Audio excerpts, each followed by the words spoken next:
ټیک ټاک ویډیو بغیر د واټرمارک څنګه ډاونلوډ کړو؟ یعنې موږ د ټیک ټاک ویډیو ډاونلوډ کړو، په هغه چې کله سټارټ شي نو هم پرې د ټیک ټاک نیم راغلي، بیا چې دې مست ورسي بیا پرې لاندې سیټ ته دی ټیک ټاک هغه کوم نیم چې دی پرې راغلی واټرمارک، یا چې کله ویډیو ختمه شي په هغې کې بیا د وټساپ خپل نیم چې کوم وي راغلی، نو د دې نه مکمل صفحه ویډیو څنګه ډاونلوډ کړو چې دا پرې سره راځي نه په سټارټ کې، نه د ویډیو په منځ کې، نه د ویډیو په اخره کې.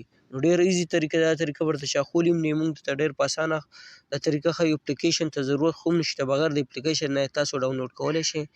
ویډیو پوره وګورئ، ویډیو خپل ملګرو سره شیر کړئ، زموږ پیج سره لایک کړئ، زموږ ویډیو که څوک په یوټیوب باندې ګوري ضرور سبسکرایب کړئ چې داسې ټیکنیکل ویډیوګان تاسو ته په ټایم باندې میلاویږي.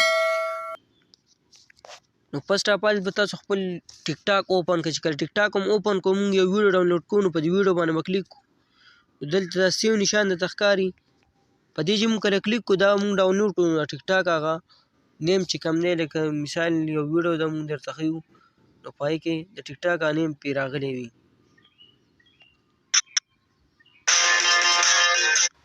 لکه دا نیم دی، نو دا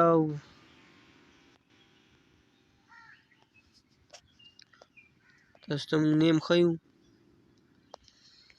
دا ټیک ټاک نیم دی په سټارټ کې راغلی. که دا ویډیو موږ اوس مخکې کړو دلته په دې ځای کې هم راغی نیم شو، داسې بیا اخرې ته که لاړ شي نو بیا به ټیک ټاک هغه نیم چې کوم دی پرې راغلی وي، یا د ټیک ټاک ویډیو چې کوم دغه شوې ده پرې راځي. لکه نو دا به موږ څنګه ختمو؟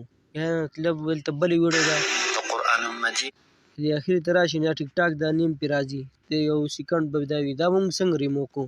نو چې کله تاسو خپل ټیک ټاک اوپن کړو او دلته مو کلیک کړو، نو په دې سیو نشان باندې تاسو نه کلیک کوئ، نه په دې باندې کلیک کوئ، دا لاندې د شیر نشان درته ښکاري، په شیر نشان باندې به کلیک کوئ.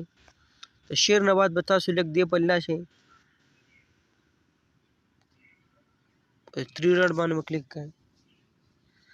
تھری ډاټ نه بعد به تاسو ته د دغه ویډیو کاپي لینک راولي، کاپي لینک تاسو کې کاپي کوئ، بیا به لاندې راشئ، به تاسو خپل په موبایل کې کروم اوپن کړئ. چې کروم کله اوپن کړو بره به سرچ کې به ولیکئ ټیک ټاک ویډیو ټیک ټاک وداوټ واټرمارک، دا به سرچ کړئ. چې دا هم کله سرچ کړو نو په دې به تاسو کلیک کړئ، دلته به تاسو له ډېر شي ویب سایټ درکړي، دا فرست نمبر ویب سایټ چې په دې باندې به تاسو کلیک کړئ. په دې هم کله کلیک کړئ دلته به تاسو کافي لینک چې تاسو راغلی به تاسو پیسټ کړئ، لاندې ډاونلوډ درته ښکاري به ډاونلوډ باندې به کلیک کړئ. ډاونلوډ مو کلیک کړو دلته تاسو ته وداوټ واټرمارک راواغستو، په دې به تاسو کلیک کړئ. فرست نمبر دا ایډز به راشي، دا به تاسو کلوز کړئ. نو دلته دا ویډیو چې کوم ده دا زموږ سره ډاونلوډ شوه. نو اوس دا موږ اوپن کوو، په دې کې به هغه کوم واټرمارک کوم نیم چې دی ټیک ټاک هغه په دې کې نه وي راغلی. لکه دا ویډیو تاسو ته موږ پلی کوو، تاسو ته ښکاري سټارټ نه موږ راواغسته، د ټیک ټاک هغه نیم چې کوم دی پرې نشته، اوس په دې مست کې هم نشته.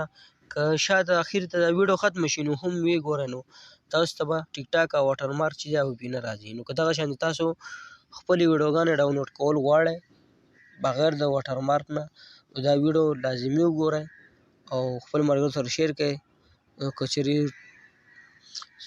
تاسو داسې د بل یو ویب سایټ نه ویډیو ډاونلوډ کوئ نو په هغې باندې موږ یو ویډیو اپلوډ کړی، تاسو ته به په ډسکرپشن کې لینک میلاو شي. ویډیو که په فیسبوک کې څوک ګوري ویډیو له پاسه تاسو د ویډیو لینک میلاو شي، هغه هم تاسو ګورئ. نو تاسو د هر یو ویډیو تاسو ډاونلوډ کړي یا په اپلیکیشن کې تاسو ویډیو ایډیټ کړي وي هغې نه واټرمارک تاسو څنګه ریموو کوئ، نو هغه ویډیو هم تاسو کتلی شئ، موږ به تاسو له لینک درکړو. که د ویډیو هم خوښ وي نو ضروري خپل ملګرو سره شیر کړئ، زموږ پیج داسې لایک کړئ، زموږ ویډیو که څوک په یوټیوب باندې ګوري خپلو ضروري سبسکرایب کړئ، هسې قسمه ویډیوګان تاسو ته په ټایم باندې میلاویږي. والسلام.